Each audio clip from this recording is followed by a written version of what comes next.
خواتین و حضرات، آپ کا سب کو غامدی سینٹر کے کورس سیشن میں خوش آمدید کہتے ہیں۔ رمضان میں ہم نے ایک یہ سلسلہ شروع کیا تھا کہ ہم اپنے اسکالرز سے ریکویسٹ کر رہے تھے کہ رمضان میں ایک سیشن وہ زوم پہ لائیو کر لیں، جس میں لوگوں کے سوالات کے جوابات دے دیے جائیں، اور عمار صاحب سے آپ لوگوں کے جو سوالات ہیں وہ اس پہ آپ لوگ اپنے آنسر سے لے سکتے ہیں۔ تو پلیز، تو محمد جی دانش صاحب ہیں۔ جی دانش صاحب۔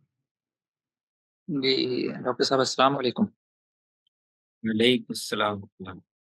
ڈاکٹر صاحب میرا سوال غامدی صاحب نے سنت کے حوالے سے جو کچھ اصول و مبادی لکھے ہیں، اس میں ایک اصول کے حوالے سے ہے۔ غامدی صاحب کے نزدیک سنت کی تعیین کے لیے یہ اصول ہے کہ پہلے تو آپ سے یہ بھی گزارش ہے کہ آپ اگر میں جو اصول بیان کر رہا ہوں اگر اس میں غلطی ہے تو اس کی بھی تصحیح فرما دیجیے گا۔ میرے خیال سے ان کے نزدیک یہ اصول ہے کہ سنت اسی چیز کو مانا جائے گا جس پر پوری کی پوری امت کا اجماع ہو، اور اگر کسی چیز پر امت کا اجماع نہیں ہے تو اس کو سنت نہیں مانا جائے گا۔ کیا یہ اصول ایسا ہی ہے؟ اجماع سے یعنی تواتر کے ساتھ وہ حال اس میں چلی آ رہی ہو ساتھ۔ جی جی جی میرے حال میں اس میں کچھ تفصیل وہ شاید جب اصول بیان کرتے ہیں تو اس میں اتنی توضیح یا تنقید مذکور نہیں ہوتی، لیکن میرا خیال ہے کہ اگر ان سے کچھ بعض مثالوں کے حوالے سے وضاحت پوچھی جائے تو اس موقع پر وہ وضاحت کریں گے کہ اگر بعض چیزوں میں کسی وجہ سے کسی علمی سبب سے کسی وجہ سے اختلاف ہو جائے لیکن اس کے ثبوت میں کوئی بحث نہ ہو، تو میرے خیال میں غامدی صاحب اگر وہ باقی اصولوں کے لحاظ سے سنت کے دائرے میں آتی ہے تو کسی جزوی چھوٹے موٹے اختلاف کی وجہ سے شاید اس کو سنت سے خارج نہ کریں۔ نہیں ڈاکٹر یہ صاحب میری انڈرسٹینڈنگ ہے۔ میں چھوٹے موٹے اختلاف کے حوالے سے نہیں عرض کر رہا ہوں، یعنی جو ہمارے مسلمانوں کے بڑے بڑے طبقے ہیں، بڑے بڑے فرقے ہیں، مسالک ہیں، اور جو بڑے بڑے فقہا ہیں، ان سب کے یہاں پر وہ چیز ایڈریس ہوتی ہے اور پوری امت ایک مجموعی طور پر اس پر عمل کر رہی ہوتی ہے، تو اس کو سنت مانا جاتا ہے۔ ایسا ہی ہے؟ میں نے جہاں تک ان کی جو مثالیں جن کو انہوں نے سنت میں شمار کیا ہے، میرے خیال میں اس میں رسول اللہ صلی اللہ علیہ وسلم سے ثبوت کو اور اس کے قطعی ہونے کو بنیادی اہمیت حاصل ہے۔ اجماع عام طور پر اس کے ساتھ اجماع شامل ہی ہوتا ہے۔ میرے خیال میں اگر کسی جگہ کسی مثال میں جزوی طور پر کوئی اختلاف بھی ہو، اس طرح سے اجماع متحقق نہ ہو، لیکن باقی شرائط جو 6 ہیں وہ پائی جاتی ہوں، تو میرا خیال ہے کہ وہ سنت میں اس کو شمار کریں گے۔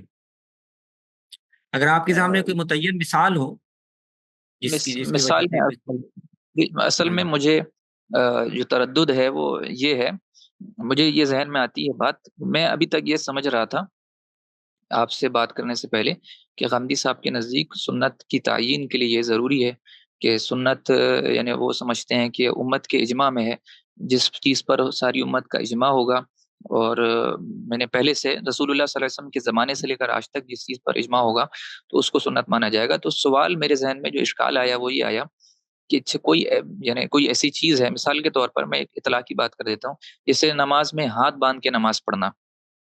غامدی صاحب بتاتے ہیں کہ یہ ہاتھ باندھنا جو ہے یہ فطری عمل ہے، جس کو ہم اس طرح سے سنت میں شامل نہیں کرتے ہیں، بلکہ قیام ہوتا ہے، اور قیام میں ایک فطری چیز ہے ہاتھ باندھنا۔ ہاتھ چھوڑ بھی سکتے ہیں، باندھ بھی سکتے ہیں، دونوں چیز ہو سکتی ہیں۔ رسول اللہ صلی اللہ علیہ وسلم سے ہاتھ باندھنا ثابت ہے، یہ بھی وہ مانتے ہیں کہ ثابت ہے، رسول اللہ کے اسوہ میں یہ چیز وہ شامل کرتے ہیں، لیکن اس کو ایک سیپریٹ سنت نہیں مانتے ہیں۔ تو میرے ذہن میں یہ سوال تھا کہ ممکن ہے کہ جیسے مثال کے طور پر ہاتھ باندھنا ہی ہے، یہ ہو سکتا ہے کہ رسول اللہ نے اس کو سنت کے جو طور پر جاری فرمایا ہو، اور صحابہ کرام علیہ رضوان اس پر عمل کرتے رہے ہوں، لیکن بعد میں مسلمانوں کے جیسے دو مسالک، ایک تو مالکی حضرات کے یہاں پر بھی اور اہل تشیع کے یہاں پر بھی، یہ کسی روایت کی وجہ سے یا ان کے یہاں کسی امام کے عمل کی وجہ سے، یا امام مالک کے نزدیک اہل مدینہ کے عمل کی وجہ سے، یا کسی بھی وجہ سے وہ انہوں نے عمل چھوڑ دیا ہو، تو اس وجہ سے امت میں اختلاف ہو گیا اور پوری امت اس پر متفق نہ رہ گئی ہو،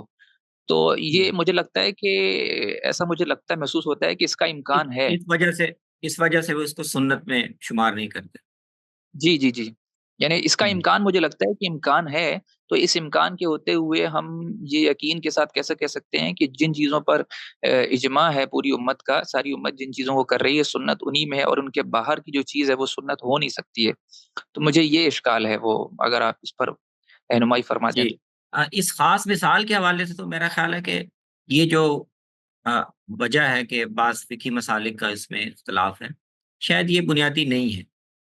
اصل میں وہ اس عمل کی جو نوعیت ہے، آ، وہ شاید اسی کو وہ سمجھتے ہیں کہ وہ ایک ادب کی نوعیت کی چیز ہے، اور اس میں باقاعدہ کوئی ایک مشروع عمل کے طور پر اس کو جاری کرنا، جیسے مطلب کہ نا رکوع کرنا وہ ایک باقاعدہ ریچول ہے، سجدہ کرنا ایک باقاعدہ ریچول ہے، لیکن ہاتھ باندھنا اس طرح باقاعدہ ایک ریچول کے طور پر جاری کیا گیا یا اس کو رائج کیا گیا، تو اس کی نوعیت سے میرا خیال ہے یہ رائے ان کے ہاں بنی ہے۔ تو اس کا مطلب یہ ہے کہ فرض کریں اگر وہ اس پر مطمئن ہو کہ نوعیت کے لحاظ سے یہ چیز سنت کے دائرے میں آ سکتی ہے، اور ایسے شواہد ہمارے پاس ہیں کہ اس کو بھی نبی صلی اللہ علیہ وسلم نے باقاعدہ امت میں جاری کیا اور لوگوں کو اہتمام سے سکھایا کہ وہ ہاتھ باندھا کریں، اور پھر کوئی فقہی اختلاف بعد میں کسی وجہ سے رونما ہو گیا ہو، تو میرے خیال میں وہ پھر بھی اس کو سنت میں شمار کریں گے۔ یعنی اختلاف تو کسی وجہ سے ہو جانا یہ میرے خیال میں بنیادی طور پر مانے نہیں ہے آ، ان کے تصور کے لحاظ سے۔ ایسی مثال سمجھ لینا جیسے وہ قرآن کے تعریف میں بھی یہ بیان کرتے ہیں کہ وہ امت کے قولی آ، تواتر سے اور اجماع سے ثابت ہو، تو یہ بات سارے بیان کرتے ہیں، لیکن سب ساتھ یہ بھی بیان کرتے ہیں کہ بعض آیات کے حوالے سے، بعض چھوٹی صورتوں کے حوالے سے صحابہ میں کچھ اختلافات کا ذکر ملتا ہے، لیکن ان کا اختلاف مانے نہیں ہے، وہ اس کے باوجود آ، اجماع آ، اور تواتر اس کا متحقق ہو جاتا ہے۔ تو جزوی طور پر قرآن کی بعض آیتوں میں یا صحابہ میں جو اختلاف منقول ہے وہ اس سے مانے نہیں ہے۔ تو میرے خیال سے ایسا ہی ہے کہ سنت میں بھی اصل چیز ان کے ہاں غامدی صاحب کے نقطہ نظر سے اس کا قطعی طور پر ثابت ہونا، اور قطعی ثبوت میں آپ کو پتہ ہے کہ جزوی اختلاف اس میں حائل نہیں ہوتا۔ اگر ثبوت قطعی ہو لیکن بعض لوگوں کو، بعض اہل علم کو کسی وجہ سے اس میں اختلاف ہو یا تردد ہو، تو وہ قطعیت میں قطعی ثبوت میں اس میں مانے نہیں ہوتا۔ تو بنیادی میری جہاں تک انڈرسٹینڈنگ ہے کہ بنیادی طور پر ان کی ہے کہ کوئی عمل نبی صلی اللہ علیہ وسلم سے یقینی طور پر ثابت ہو، اور اپنی نوعیت کے لحاظ سے ایسا ہو کہ وہ ایک دینی عمل ہو، اور اس کے دلائل قرائن موجود ہوں کہ نبی صلی اللہ علیہ وسلم نے اس کو باقاعدہ امت میں اہتمام کے ساتھ جاری کیا تھا۔ تو اجماع اس کے بعد پھر عام طور پر ایسی چیزوں میں اجماع ایک امر واقعہ کے طور پر شامل ہو جاتا ہے۔ اچھا، یعنی اجماع نہ بھی ہو تو بھی مان لیا جائے گا کہ یہ سنت ہے۔ اگر کسی تو جی یہ اصول میں میری انڈرسٹینڈنگ ہے کہ کسی جگہ جی، پر کسی معنی کی وجہ سے، کسی شبے کی وجہ سے کچھ اہل علم کو اگر تردد بھی ہو، لیکن غامدی صاحب کے معیار کے مطابق باقی شرائط کے لحاظ سے وہ سنت قرار پاتا ہو، تو میرا خیال ہے کہ وہ صرف اختلاف پیدا ہونے کو رکاوٹ نہیں سمجھے گی۔ تو ڈاکٹر صاحب یہ مطلب کیسے کنفرم کیا جائے گا کہ رسول اللہ صلی اللہ علیہ وسلم نے اس کو سنت کے طور پر کسی چیز کو جاری فرمایا ہے کہ نہیں جاری فرمایا؟ اس چیز کا فیصلہ کرنے کے لیے کیا معیار ہے؟ مطلب مجھے جو مسئلہ درپیش ہے وہ یہ مسئلہ درپیش ہے کہ سنت کی تعیین پھر کس طرح سے کی جائے گی؟ میں اس کے نتیجے پہ نہیں پہنچ پا رہا ہوں اس کہ طرح کی وہ صورت ظاہر میں۔ ہے جی جی، وہ ایک تحقیق کا عمل ہے، اور اس میں آپ کو، اور یہاں پر اگر آپ کو جو آپ کے علم میں ہوگا جو بہت سے ناقدین غامدی صاحب کے تصور سنت سے اختلاف کرتے ہیں یا اس میں کچھ کمزوریاں بتاتے ہیں، تو ان کے سامنے بھی ایک بڑا سوال یہ ہے کہ دیکھیں جب آپ کو کسی عمل کے بارے میں یہ تحقیق کرنی ہو کہ وہ ان 7 معیارات پر پورا اترتا ہے یا نہیں، اور تو آپ کو وہ پھر الٹیمیٹلی وہی ذخیرہ جو احادیث کا ہے یا آثار کا ہے یا فقہا کیا، آپ کو پھر وہیں جا کر دیکھنا پڑتا ہے۔ ایگزیکٹلی۔ تو ہاں، اور تو میرے خیال میں یہ پریکٹیکلی یہ بات صحیح ہے۔ عملاً غامدی صاحب بھی جب کسی عمل کے بارے میں یہ طے کرنا ہے تو اور دیکھتے ہیں کہ یہ ساری چیزیں اس میں پائی جاتی ہے کہ نہیں، تو ظاہر ہے ہم خود جا کر تو اس دور میں مشاہدہ نہیں کر سکتے۔ ہمارے پاس جو ریکارڈ آیا ہے کہ حدیثوں میں وہ کیسے بیان ہوا ہے، صحابہ اس کو کیسے دیکھ رہے تھے، سمجھ رہے تھے، فقہا کی آراء کیا ہیں، تو ان سب سے ہی اندازہ کیا جاتا ہے، اور پھر یہیں سے میرے خیال میں تحقیق کے درجے میں تحقیق کرتے ہوئے پھر اختلاف کی گنجائش پیدا ہو جائے۔ تو جی یعنی پھر اس اس اصول اچھا پر پھر چلیں کچھ جی ایسے اطلاق، یعنی اطلاق میں اور اس کی تحقیق میں، جیسے خود انہوں نے بعض چیزوں کے بارے میں رائے اپنی تبدیل کی کہ پہلے وہ سمجھتے تھے کہ یہ اس طرح جاری کیا گیا ہے، پھر کچھ روایات سامنے آئی تحقیق ہوئی کہ نہیں، اس طرح جاری نہیں کیا گیا، وہ اصل میں اخبار احاد سے نقل ہوا تھا اور کسی مرحلے میں جا کے وہ رائج ہو گیا۔ تو اس طرح انہوں نے تحقیق سے بعض چیزوں میں اپنی رائے بدلی ہے۔ تو یہ گنجائش یقیناً میرے خیال میں باقی اہل علم کے لیے بھی ہے کہ وہ اگر تحقیق کریں تو اس طرح دیکھیں نا، کئی چیزوں میں غامدی صاحب سمجھتے ہیں کہ وہ عمل جاری نہیں کیا گیا، جیسے تشہد ہے، تشہد کے کلمات جو ہم پڑھتے ہیں، غامدی صاحب کے خیال میں وہ سنت کے طور پہ جاری نہیں کیا گیا، بس وہ ایک دعا سکھائی گئی۔ لیکن بہت سے دوسرے اہل علم یہ سمجھتے ہیں کہ نہیں، اور روایات سے بظاہر لگتا ہے کہ نبی صلی اللہ علیہ وسلم نے باقاعدہ اہتمام سے صحابہ کو سکھائی، جیسے فاتحہ سکھائی، جیسے اس طرح کہ یہ تشہد کے یہ کلمات تم نے پڑھنے ہیں۔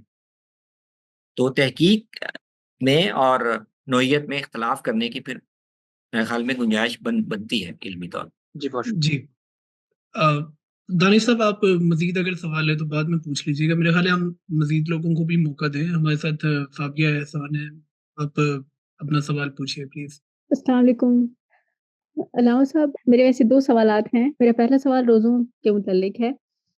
میری سسٹر نے جیسے خواتین کے مختلف روزے چھوٹ جاتے ہیں ڈلیوری کے دوران، پریگننسی کے دوران، تو وہ سب جمع ہو جاتے ہیں، اور میری سسٹر نے اپنی استاذہ سے جب انہوں نے دریافت کیا کہ ہمیں کیا کرنا ہے، تو انہوں نے کہا کہ آپ کاؤنٹ کر لیں اور جتنے بھی روزے ہیں وہ رکھ لیں پورے سال پر تقسیم کر کے۔ تو کچھ اسٹوڈنٹس کے 300 بن رہے تھے، کچھ کے 200، اور اس طرح کر کے کافی زیادہ۔ تو یہ بڑا مشقت والا کام ہے، لیکن وہ سب تیار تھیں، اور باقاعدہ مجھے پتہ بھی چلا کہ وہ رکھنا شروع بھی ہو گئی ہیں۔ تو میں یہ جاننا چاہ رہی ہوں، آیا وہ کس بنیاد پر یہ چیز ان کو تجویز کر رہی تھیں، اور دوسرا یہ کہ اگر اس کا کوئی دوسری صورت ملتی ہے خواتین کو تو وہ کیا اپنائیں گی جس میں ان کو یہ مشقت لاحق نہ ہو؟ جی، تو دیکھیں روزے کے بارے میں اصول تو بنیادی طور پر اللہ تعالیٰ نے قرآن مجید میں بیان کیا ہے کہ اس میں بیماری کی وجہ سے یا سفر کی وجہ سے روزہ چھوڑنے کی گنجائش ہے، لیکن وہ باقی دنوں میں پھر اس کی عدت پوری کرنی پڑے گی۔ لیکن اس میں ہمیں حدیثوں میں اس رخصت میں ایک توسیع دکھائی دیتی ہے، ملتی ہے، اور وہ یہ کہ یہ بھی ظاہر ہے باقی دنوں میں روزہ رکھنا ان کے لیے یہی ہے، ایسے بیمار جو تندرست ہو جائیں اور بعد میں روزہ رکھ سکیں۔ اگر وہ ایسے بیمار ہیں جو بعد میں بھی روزہ نہیں رکھ سکتے، تو یہ تو یعنی کامن سینس کی بات ہے، اور یقیناً اللہ تعالیٰ کی مراد بھی یہ نہیں ہے کہ وہ ہر حال میں ضرور بعد میں روزہ رکھیں۔ تو جو بیمار ہوں، اس طرح بہت بوڑھے ہو جائیں، روزہ نہ رکھ سکیں، تو ان کے لیے شریعت کے اصول کی روح سے بھی اور احادیث کی روح سے بھی یہ گنجائش ہے کہ وہ فدیہ دے دیں۔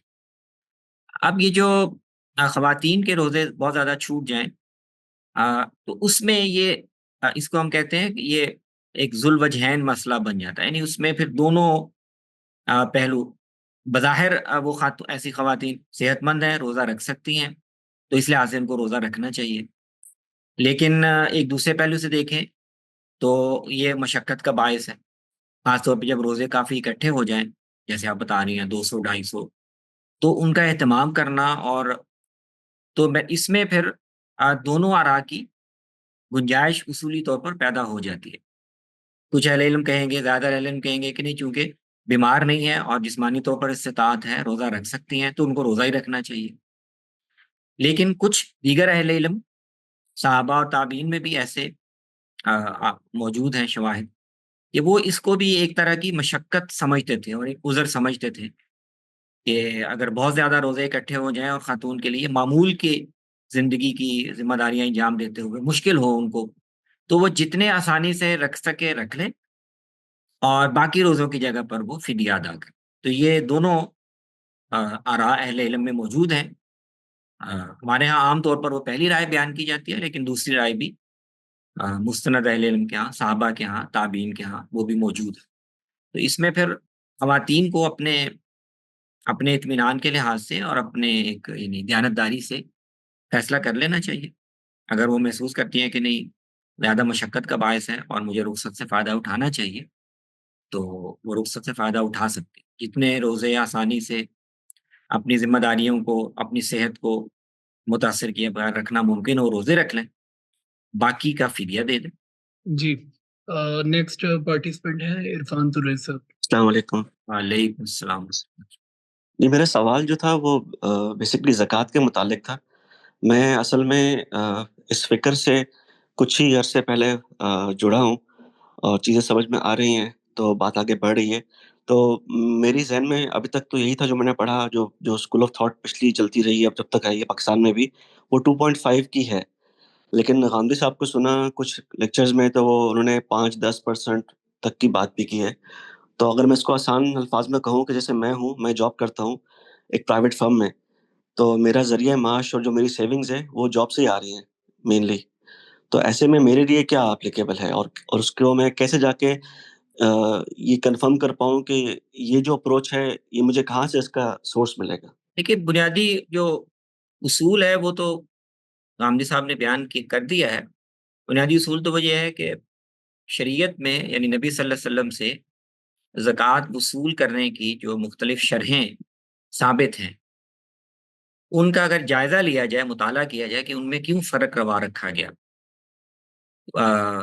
تجارتی مال میں 2.5% آپ نے وصول کیا، عشر میں، کھیتی میں، فصل جو پیدا ہوتی ہے اس میں آپ نے 10% وصول کیا، اور اگر کھیتی تیار کرنے میں پانی اپنے آدمی کو قدرتی طور پر نہیں ملا بلکہ اس کے لیے تگ و دو کرنا پڑی، کنوؤں سے لانا پڑا، تو آپ نے تخفیف کر دی، اس میں 5% آپ نے کہا کہ زکوٰۃ ہوگی۔ اور اگر کوئی خزانہ نکل آیا بیٹھے بٹھائے زمین سے، اس میں آپ نے کہا کہ 20% خمس دینا پڑے گا۔ تو بنیادی طور پر تو نبی صلی اللہ علیہ وسلم نے جس طرح سے زکوٰۃ وصول کی ہے اور ان کی مقدار میں کمی بیشی کی ہے، اس سے یہ اصول سمجھ میں آتا ہے کہ شریعت کے پیش نظر یہ ہے کہ جس مال کو کمانے میں آدمی کی جتنی محنت اور مشقت شامل ہو، تو اس کے لحاظ سے کمی بیشی کی جائے۔ تو تجارت کے مال میں خطرہ بھی مول لیا جاتا ہے، محنت بھی زیادہ ہوتی ہے، تگ و دو بھی زیادہ کرنی پڑتی ہے، تو اس میں اللہ تعالیٰ نے کم شرح رکھی ہے۔ بیٹھے بٹھائے ایک خزانہ مل گیا، تو اس میں انسان کو کوئی مشقت نہیں کرنی پڑی، اس میں 20%۔ اصول تو وہ یہاں سے ڈرائیو کرتے ہیں، اور یہ میرے خیال میں اصولی طور پر بات ٹھیک ہے۔ البتہ اس کو جو ہماری معاصر اس وقت کی جو مختلف صورتیں ہیں، مختلف پیشے ہیں، ان میں اپلائی کرتے ہوئے میرے خیال میں کوئی ایک عمومی بات کہنا، یہ میری ذاتی رائے ہے، غامدی صاحب شاید تنخواہ دار سارے لوگوں پر عشر کا اصول لاگو کرتے ہیں، اس سے میرا خیال میں اختلاف کیا جا سکتا ہے، اور مزید تھوڑی تنقیح ہونی چاہیے۔ یعنی صرف تنخواہ ملنا اور جس میں آپ کی کوئی انویسٹمنٹ بظاہر نہیں ہو رہی اور تنخواہ آپ کو مل رہی ہے، تو اس سے یہ اخذ کرنا کہ اس پر عشر ہی ہونا چاہیے، اس میں میرے خیال میں کچھ مزید غور کیا جا ہو سکتا ہے تنخواہ دار کے مسائل، اس کے اخراجات، اس کی دوسری بہت سی مشکلات ایسی ہوں کہ اس میں عشر اس پر عائد کرنا یہ شاید اس کے لیے مشقت کا موجب ہو۔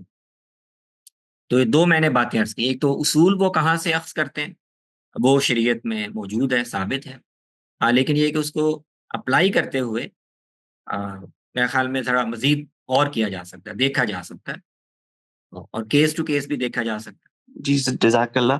تو غامدی صاحب کے حساب سے جو تنخواہ دار طبقہ ہے وہ کتنے % پر آتا ہے، 10% یا 5 یا 20؟ میں اب اس میں نا ان کی رائے میں چونکہ وہ غور بھی کرتے رہتے ہیں اور کئی دفعہ اپڈیٹ بھی ہوتی رہتی ہے. میں ان کی بالکل اپڈیٹڈ رائے کیا ہے مجھے نہیں پتا. جو پرانی میں نے سنی ہوئی ہے اس وقت تو مجھے ایسے ہی یاد پڑتا ہے کہ وہ تنخواہ دار طبقے کے کو 10% میں ہی شمار کرتے تھے. اس طرح جو فیکٹریاں پروڈکشن کرتی ہیں تو وہ اس میں جتنی اس کو بھی وہ کھیتی پر قیاس کرتے تھے کہ فیکٹری سے جو بھی مال آپ نے تیار کیا ہے وہ اس پر 10% ہوگا. تو اب اس 10% میں کوئی سال فرق پورا ہے ہونے کے بعد، رائٹ؟ باقی نہیں. باقی معاملات کیسے ہیں؟ اشر میں سال پورا نہیں ہوتا. اشر تو جب فصل آئی آپ نے اسی وقت دے دیا. تو پروڈکشن فیکٹری میں بھی آپ نے جب ایک پروڈکشن کی تو اس کا 10% آپ نے دے دینا. تو تنخواہ کا مطلب ہے ہر مہینے جی ہر مہینے جی 10%، اگر 10% میں ہاں راضی ہے. ٹھیک جی جی. اور ٹھیک ہے، یہ جزاک میری جتنی مجھے یاد ہے ان کی پرانی رائے اس کے مطابق. لیکن اپڈیٹڈ ان کی رائے کیا ہے یہ انہیں سے پتہ کرنا چاہیے. جی جی جی جی جی سمجھ آ گئی جی. بہت شکریہ، جزاک اللہ. جی نیکسٹ پارٹیسپینٹ ہمارے ساتھ جن کا سوال ہے باسط جی ریاض بہتر. صاحب. جی السلام علیکم. وعلیکم السلام ورحمۃ اللہ جناب. جی میں نے چند مہینے پہلے گاندھی صاحب کی جو کتاب المیزان ہے وہ پڑھنی سٹارٹ کی اور کچھ ان کے ویڈیوز بھی سن لے. لیکن پھر مجھے تھوڑا کنفیوژن اس بات پر ہوا کہ جو یہاں پر ہم مطلب جس علاقے میں ہم رہتے ہیں وہاں پر زیادہ تر لوگ حنفی ہیں. تو اب حنفی اور فکر فراہی میں اصلاً فرق کیا ہے؟ کیونکہ جو میں نے دیکھا کہ جو حدیث کا سٹانس پہلے کچھ کلپس سے میں نے گامدی صاحب کا سنا تھا، وہ کہتے تھے کہ دین اصلاً قرآن و سنت سے ہی منتقل ہوا ہے، وہ سورسز ہے اس کے. لیکن اب میں دیکھ رہا ہوں تھوڑا بہت وہ چینج آ رہا ہے اس میں. حدیث کو بھی حدیث سے بھی دین بہت جگہوں پہ اخذ کیا جا رہا ہے. تو اس میں حنفی سٹانس وہ بھی مطلب یہی کر رہے ہیں کہ جو مثلاً کسی جگہ نسخ ہوگا یا کسی جگہ وہ جیسے رفع الیدین پر وہ ان حدیثوں کو نہیں مانتے ہیں. تو کچھ حدیثوں کو لیتے ہیں حنفی اور کچھ حدیثوں کو اپنے حساب سے جو بھی ہوگا نہیں لیتے ہیں. تو فکر فراہی میں بھی شاید ایسا ہی ہو رہا ہے. تو اب اس کا مجھے بالکل ہی نہیں پتہ کیونکہ میں ایک نیا ہی طالب علم ہوں دونوں فکر سے. تو میں نے سوچا تھا جو آپ کی وہ کتاب ہے شاید قرآن و سنت کا باہمی تعلق، تو اس کے بارے میں بھی بتا دیجئے کیا وہ مجھے پڑھنی چاہیے اگر اس لحاظ سے مجھے کوشچن ہے. اور آپ مجھے بتائیے کہ جو مطلب حنفی فقہ ہے اور جو یہ اب فکر فراہی کا اسکول آف تھاٹ ہے، اس میں بنیادی فرق ہے بھی یا نہیں ہے؟ تو یہی تھوڑا کنفیوژن تھا. یہ تو کافی علمی اور بڑا سا پیچیدہ سوال ہے. تو کچھ پہلوؤں سے تو وہ کتاب جو قرآن و سنت کا باہمی تعلق ہے وہ اس بحث کے بعض پہلوؤں پر روشنی ڈالتی ہے. وہ اگر آپ کی دلچسپی ہو تو آپ اس میں دیکھ سکتے ہیں. اس میں آپ کو کمپیریزن بھی مل جائے گا کہ اس خاص پہلو سے امام شافعی کے فکر میں اور احناف کی فکر میں اور فراہی اسکول آف تھاٹ کے فکر میں کتنی مماثلت ہے اور کتنا اختلاف ہے خاص پہلو سے اس میں مل جائے گا. عملاً اگر آپ دیکھیں تو اس لحاظ سے کوئی زیادہ فرق نہیں ہے کہ احادیث سے جزیات میں اور فروع میں احناف بھی احکام لیتے ہیں اور فراہی اسکول میں بھی احکام اس سے اخذ کیے جاتے ہیں، لیے جاتے ہیں تفصیلات میں. جیسے آپ میزان اگر پڑھ رہے ہیں تو آپ دیکھیں گے کہ آگے عبادات میں اور شریعت کے معاملات جہاں بھی بلکہ ہر باب میں ہی تو انہوں نے ایک بنیادی اصول یا بنیادی نقطہ قرآن مجید سے اسٹیبلش کرنے کے بعد یا متواتر سنت میں اسٹیبلش کرنے کے بعد پھر اس کے تحت اس کی تفصیل کے طور پر اس کی شرح و وضاحت میں جو کچھ بھی احادیث میں مستند احادیث میں آیا ہے تو وہ غامدی صاحب نے بھی اس میں لیا ہے اور اس کو شامل کیا ہے. تو عملاً بہت زیادہ فرق نہیں پڑتا. ہاں اس طرح کا فرق یقیناً واقع ہوتا ہے کہ بعض حدیثوں کی تعبیر اور تشریح کو کہا مختلف طریقوں سے کرتے ہیں. حدیث شوافی بھی لے رہے ہوتے ہیں لیکن وہ اس کی تشریح تھوڑے اور طریقے سے کرتے ہیں. احناف بھی وہ حدیث قبول کر رہے ہوتے ہیں لیکن ان کے ہاں تشریح اس کی تھوڑی مختلف ہوتی ہے. تو اس طرح کے اختلاف تو ظاہر ہے وہ آپ کو فراہی اسکول میں بھی ملے گا کہ وہ احادیث جیسے رجم کی مشہور مثال ہے نا، رجم کی روایات کو فراہی اسکول میں بھی قبول کیا جاتا ہے کہ یہ رجم کی سزا ہے شریعت کے، رسول اللہ صلی اللہ علیہ وسلم نے دی ہے، لیکن وہ کس طرح کے مجرموں کو دینی چاہیے، شرائط کیا ہیں، تو ان تفصیلات میں ظاہر ہے ان کی تشریح عام نقطہ نظر سے مختلف ہے۔ شکریہ۔ جی فار نیکسٹ کوشچن عاصم مقبول۔ جی السلام علیکم۔ وعلیکم میرا سوال یہ ہے کہ اللہ تعالیٰ دین کے اندر ایمانیات کے حوالے سے ایک واضح فہرست دیتا ہے، یعنی اللہ پر ایمان، رسول پر ایمان، فرشتوں پر ایمان اور دوسری چیزیں۔ میرا سوال یہ ہے کہ کیا جنات پر بھی ایمان لانا ضروری ہے؟ یعنی میں یہ بات یعنی کہ کنفیوژن ہے مجھے تھوڑی سی نا، یعنی جنات کو مانتے تو ہیں لیکن کیا ایمان لانا ضروری ہے؟ اچھا مانتے تو ہم ایٹم کو بھی ہے، مانتے تو ہم فوٹونز کو بھی ہے، لیکن ایمان نہیں ہے ہمارا، ٹھیک ہے نا؟ تو کیا جنات پر ایمان عقلی طور پہ تو مانتے ہیں لیکن ایمان تھوڑا سا کنفیوژن ہے مجھے، تو برائے مہربانی اس کو کلیئر کیجیے، جزاک اللہ۔ جی نہیں، یہ بالکل آپ کا صحیح سوال ہے۔ تو اس کو جنات کے وجود کو ماننا یہ اس طرح سے ایمانیات کے ایک جز کے طور پر تو قرآن میں یا حدیث میں بیان نہیں ہوا۔ اس کے برعکس فرشتوں کو ماننا بیان ہوا ہے، اس لیے کہ فرشتوں پر ایمان اصل میں اللہ تعالیٰ کی جو قیومیت ہے اور کائنات کے نظام کو وہ کیسے چلا رہے ہیں، اور وہ اللہ تعالیٰ نے خود اس کو اس طرح بیان کیا ہے کہ میں اس طریقے سے کائنات کے نظام کو اب اس طرح کی اس مخلوق کے ذریعے سے چلاتا ہوں، اور ان کا پورا ایک ان کا اللہ کے ساتھ، اللہ کی بارگاہ میں ایک تعلق ہے، ان کا انسانوں کے ساتھ بڑا ایک تعلق ہے، ان کا وحی کے لانے میں ایک بڑا گہرا تعلق ہے۔ تو ان پر بھی ایمان رکھنا کہ ایک ایسی مخلوق ہے اور اللہ تعالیٰ اس سے یہ کام لیتا ہے، یہ اللہ تعالیٰ نے بھی اس کو ایمانیات کے طور پر بیان کیا۔ جنات کا اس پہلو سے ذکر نہیں ہوا، ان کا اللہ تعالیٰ کی تکوینی اسکیم میں یا ہدایت کی اسکیم میں اس طرح کوئی دخل نہیں ہے۔ وہ مخلوقات جیسے کائنات میں ہیں بہت سی، ان میں سے وہ بھی ہے جس کا ذکر ہوا ہے، تو لیکن البتہ چونکہ اس کا ذکر آ گیا ہے اور یہ بتایا گیا ہے کہ شیطان جنات میں سے تھا اور اس نے انسانوں کو گمراہ کرنے اور بہکانے کی ایک پوری ذمہ داری اٹھا رکھی ہے، تو ایک مخلوق کا اس پہلو سے جب ذکر آیا اور قرآن بھی اور حدیثیں بھی اس کی تصدیق کرتی ہیں، تو پھر اللہ اور اس کے رسول کے بتائے ہوئے کو ماننا ہے کہ جو انہوں نے بتایا ہے وہ سچ ہے، وہ خلاف واقعہ نہیں ہو سکتا، تو اس پہلو سے پھر ان کو ماننا یہ یعنی ایمان کا ایک تقاضا بن جاتا ہے۔ براہ راست وہ ایمانیات کا جز نہیں ہے، جیسے ہم فرشتوں کو مانتے ہیں ایسے ہی ہم جنات پر بھی ایمان رکھیں، ایسا نہیں ہے۔ جی نیکسٹ کوشچن کے لیے شہاب عالم صاحب۔ السلام علیکم ورحمۃ اللہ۔ وعلیکم السلام ورحمۃ اللہ وبرکاتہ۔ شیخ پوچھنا یہ تھا کہ جو تعین سنت کے جو 7 اصول بیان کیے ہیں میزان میں غامدی صاحب نے، ان 7 اصولوں کی بنیاد کیا ہے؟ ظاہر سی بات ہے کہ ان اصولوں کو کسی نہ کسی بنیاد کی کو سامنے رکھ کے پھر ان کو جو ہے متعین کیا گیا ہوگا کہ ان کو سامنے رکھا جائے سنت کی تعین کے لیے، تو ان اصولوں کی بنیاد کیا ہے؟ میں جاننا چاہ رہا ہوں کہ اس پر کچھ روشنی ڈالنا۔ میں سنا میزان بھی پڑھا ہوں، اور وہ جو اس پہ جو ساتھی گفتگو ہے 23 اعتراضات والی سیریز میں، تو اس میں بھی شاید یہ بات نہیں آ سکتی ہے، یا آئی ہو اگر میں رہ گئی ہوں مجھ سے تو بہرحال آپ روشنی ڈالنے میں۔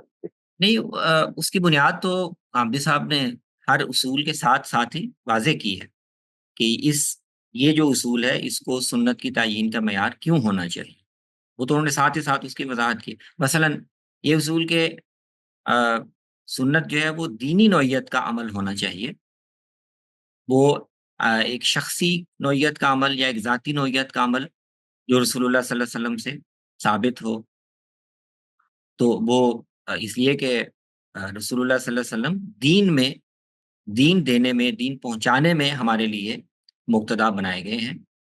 اپنے ذاتی جو لباس کے معاملات ہیں، کچھ اور رہن سہن کی چیزیں ہیں، ذاتی پسند ناپسند کی چیزیں ہیں، ان میں آپ کی اتباع کو دینی لحاظ سے دین میں لازم نہیں کیا گیا۔ تو مثال کے طور پر اس ایک اصول کی بنیاد یا اس کی دلیل وہ اس اصول کے ساتھ ہی بیان ہوئی ہے۔ اس طرح باقی اصولوں کے بھی، کہ اس کا تواتر کیوں ضروری ہے، قطعی طور پر ثابت ہونا کیوں ضروری ہے، اس کی دلیل انہوں نے ساتھ بیان کی ہے کہ رسول اللہ صلی اللہ علیہ وسلم ذمہ دار تھے کہ جو دین آپ کو دیا گیا ہے وہ امت تک پوری حفاظت سے اور بے کم و کاس پہنچائیں۔ تو جیسے آپ فرض کریں، آپ قرآن کی کوئی آیت اس طرح امت کو دے کے جائیں کہ وہ اس کی حفاظت میں یا اس کے ابلاغ میں شبہ پیدا ہو جائے، مسئلہ پیدا ہو جائے، تو اس سے آپ کی ذمہ داری پوری نہیں ہوتی۔ تو اسی طرح سنت بھی آپ لوگوں تک اسی درجے میں پہنچانے کے اور اس کے ابلاغ کے مکلف تھے، تو اس کی دلیل بھی انہوں نے ساتھ بیان کر دی۔ تو باقی اصولوں کو بھی آپ اس پہلو سے دیکھیں تو وہ ہر اصول کے ساتھ ہی انہوں نے اس کی دلیل یا اس کا ماخذ بھی بیان کیا ہوا۔ میرا اصل سوال اس پہلو سے تھا، خاص طور پہ کہ جیسے جو ایک سلفی تھاٹ ہے وہ کیا ہے، بڑا سمپل ہے، وہ کہتے ہیں کہ بھائی اللہ تعالیٰ نے کتاب دی ہے اور پھر حکمت کے اندر وہ حدیث کو داخل کر دیتے ہیں، اور تاریخی طور پہ دیکھا جائے مفسرین نے بھی ایک بہت بڑی تعداد ہے جو مانتے ہیں کہ حکمت سے مراد حدیث ہے۔ سارے لوگ نہیں مانتے، لیکن ایک اچھی خاصی تعداد تو مانتی ہے کہ ہاں حکمت سے مراد حدیث ہے، اور رائج کہہ لیں کہ غلبہ ہو گیا ہے اگر اس تصور کا اس وقت، تو یہ حقیقت بھی ہے کہ اسی تصور کا غلبہ ہے کہ حکمت سے مراد حدیث۔ تو یہ ایک بہت کلیئر کٹ جیسے ہمیں ایک وہ مل جاتا ہے، ایک بیس مل جاتا ہے۔ تو جو آپ بتا رہے ہیں کہ جن چیزوں کو استاد نے بیان کیا ہے وہاں اس کی بنیاد کے طور پہ اس میں کوئی ایسا بیس نہیں دکھ رہا ہے، اس میں ایک سمجھ لیجیے کہ اجتہادی گفتگو ہے وہ، لیکن ایسا کوئی بیس اس کے اندر نہیں دکھ رہا ہے کہ ہاں براہ راست اس کو قرآن سے آپ کنیکٹ کر کے اس کو بیان کیا گیا ہو۔ میں اس کو ذرا چاہ رہا تھا کہ کر رہا میں جی وہی تو کہہ رہا ہوں نا، اگر آپ دوبارہ دیکھیں تو ہر اصول کی انہوں نے بنیادی جو شرط بڑی انہوں نے بیان کی ہے وہ یہ کہ سنت جو ہے وہ خبر واحد کے ذریعے سے نہیں آنی چاہیے، وہ تواتر سے اور تعامل سے آنی چاہیے۔ اب اس کی دلیل تو انہوں نے بیان کی ہے، قرآن سے بیان کی ہے، یا ایھا الرسول بلغ ما انزل الیک من ربک، یعنی جو دلیل قرآن مجید کی ہے کہ کیا قرآن کی کوئی آیت ہمیں کسی حدیث میں بیان ہوئی مل جائے، لیکن وہ امت کے ہاں جو ایک متفقہ مصحف اور متن پڑھا جا رہا ہے، نقل ہو رہا ہے، اس میں نہ ہو، تو کیا ہم کسی حدیث میں آنے، اور ایسی آیتیں موجود ہیں، حدیثوں میں بہت سی مثالیں موجود ہیں، اس میں ایسی آیات کا، ایسے الفاظ کا ذکر ہے جو ہمارے مصحف میں شامل نہیں ہے، تو کیا اس کو مان لیا جائے گا؟ تو کوئی بھی امت کے اہل علم میں کوئی بھی نہیں یہ مانتا۔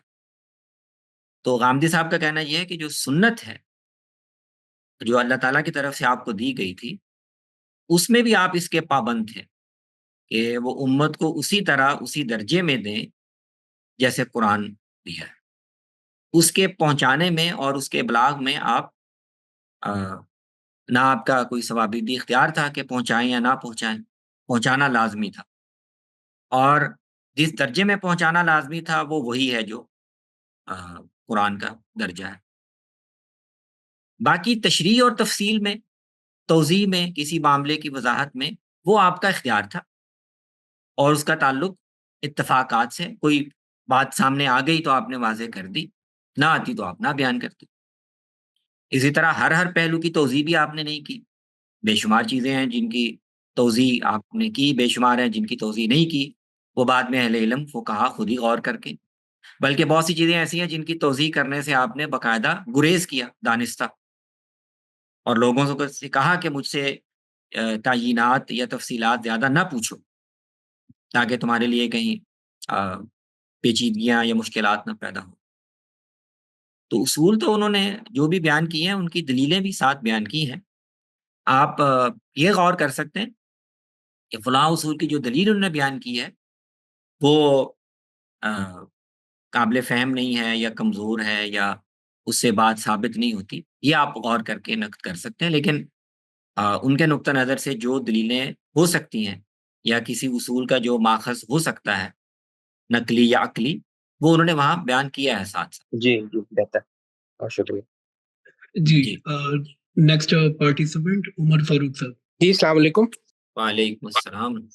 جی میرا سوال تھوڑا ایک زکوٰۃ میں ایک سینیریو کے بارے میں ہے کہ اگر آپ نے فرض کریں کسی کو قرض دیا اور وہ قرض کی اماؤنٹ بھی تھوڑی مطلب زیادہ ہے، بعد میں آپ کو یہ یقین ہو گیا کہ وہ انسان آپ کا قرض واپس نہیں کر رہا، تو کیا آپ اس کو زکوٰۃ کی اپنی زکوٰۃ پیڈ اماؤنٹ میں ایڈجسٹ کر سکتے ہیں کہ یہ میں نے مطلب جیسے جی زکوٰۃ؟ یعنی اگر وہ مستحق ہے، آپ سمجھتے ہیں کہ وہ واقعتاً ادا نہیں کر سکتا، جی جی اور نہیں، فرض یہ کریں آپ کے یہ پاس یہ دیکھیں، یہ ہمارے علم میں نہیں ہے کہ وہ ادا نہیں کر سکتا، جان یا بوجھ کے جان نہیں بوجھ کے ادا نہیں کر کر رہا، رہا، ہاں لیکن ادا اچھا نہیں کر رہا، مطلب آپ کو تقریباً یقین ہو گیا ہے کہ یہ اب آپ کے مطلب یعنی اس میں نہیں مطلب وہ اس میں سمجھ گیا، نہیں اس میں زکوٰۃ کے مد میں ایڈجسٹ کرنے کے لیے ضروری ہے کہ وہ مستحق ہو۔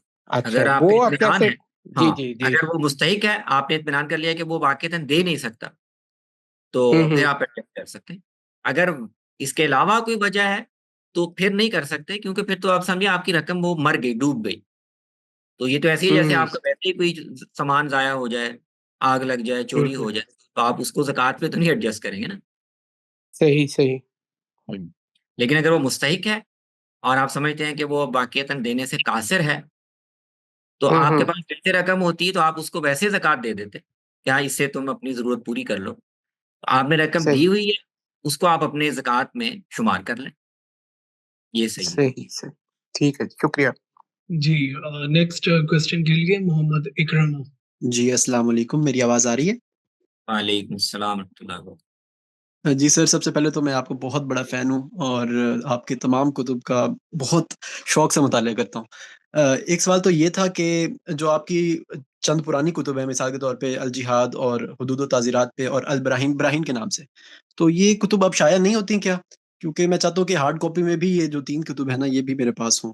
سیکنڈلی جو آج کا کویسچن ہے میرا، وہ سورہ ملک کی ایک آیت سے متعلق ہے۔ سورہ ملک میں اللہ تعالیٰ فرماتے ہیں اعوذ باللہ من الشیطان الرجیم وَلَقَدْ زَيَّنَّا السَّمَاءَ الدُّنْيَا بِمَصَابِيحَ وَجَعَلْنَاهَا رُجُومًا لِلشَّيَاطِينِ، یعنی ہم نے آسمان دنیا کو مزین کیا ہے مصابیح سے۔ اب دیکھا جائے تو آسمان دنیا جو مزین ہوا ہے وہ ستاروں سے ہوا ہے، اور پھر آگے اللہ تعالیٰ فرماتے ہیں کہ وَجَعَلْنَاهَا رُجُومًا لِلشَّيَاطِينِ، ہم نے ان کو شیطان کے لیے رجوم بنایا ہے۔ اب عام جو موقف ہے وہ تو یہی ہے کہ شہاب ثاقب مارے جاتے ہیں، ٹھیک ہے، اور یہ بات ٹھیک بھی ہے کہ شہاب ثاقب مارے جاتے ہوں گے شیطانوں پہ، لیکن سوال اس میں یہ ہے کہ جس چیز سے مزین کیا گیا ہے وہی چیز ماری جا رہی ہے۔ اگر آسمان دنیا کو ستاروں سے مزین کیا جا رہا ہے تو ستارے ہی مارے جا رہے ہیں۔ تو بعض ہمارے مستشرقین یہ اعتراض کرتے ہیں کہ نعوذ باللہ قرآن مجید نے ستاروں اور شہاب ثاقب کو مکس کر دیا ہے، وہ ان دونوں کے ڈفرنس سے واقف نہیں تھا۔ تو اس کی کائنڈلی وضاحت فرما دیجیے گا، شکریہ۔ تو بہت شکریہ، آپ دلچسپی سے چیزیں پڑھتے ہیں۔ یہ کتابیں بھی کافی 15 سال 17 سال پہلے چھپی تھیں، اب اصل میں ان کو ریوائز کرنے کے لیے وقت، نئے کام اتنے شروع ہو گئے ہیں کہ وہ ان میں کچھ ریویژن درکار ہے، تو آپ دعا کریں جلدی فرصت ملے تو وہ انشاءاللہ ریوائز ہو کے دوبارہ چھپ جائے گی۔